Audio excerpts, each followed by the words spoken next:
Nous comprenons la puissance et l'importance de concepts lorsque vous essayez de comprendre et de communiquer nos idées.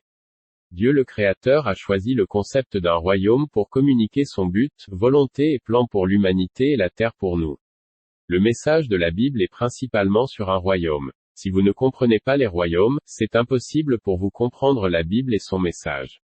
Cependant, au cours des 2000 dernières années, le vrai concept de royaume a été perdu, en particulier depuis l'avènement des gouvernements modernes construits sur de nouveaux concepts de gouvernance, par exemple, la démocratie, le socialisme, le communisme et les dictatures. Pour la plupart, les gens du monde occidental connaissent très peu de choses sur le royaume et le concept de la royauté et de la monarchie.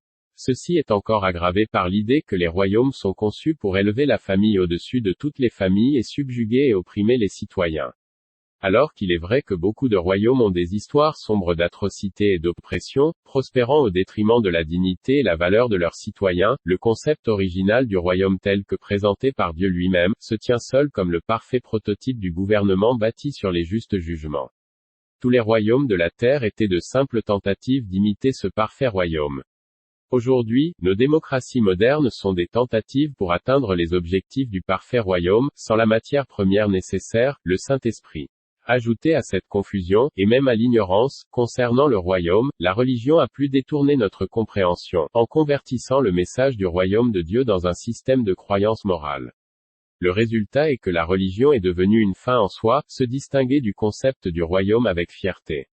En fait, de nombreuses religions trouvent leur fierté dans la séparation de la religion et de l'État et de voir les deux comme des entités opposées sans relation commune. Le dilemme est que le royaume est un gouvernement d'État avec toutes les caractéristiques d'un État. Jésus est venu sur terre pour restaurer ce qu'Adam a perdu, et il a apporté le message du royaume de Dieu. Jésus est venu pour rétablir le gouvernement de Dieu sur terre et pour rétablir ses rois terrestres à leur place légitime de domination. Adam a perdu un royaume, pas une religion, et donc l'œuvre rédemptrice du Créateur serait le rétablissement de son royaume sur terre. Jetons un coup d'œil à ce qu'un royaume implique, afin de mieux comprendre le message de Jésus-Christ et de la Bible.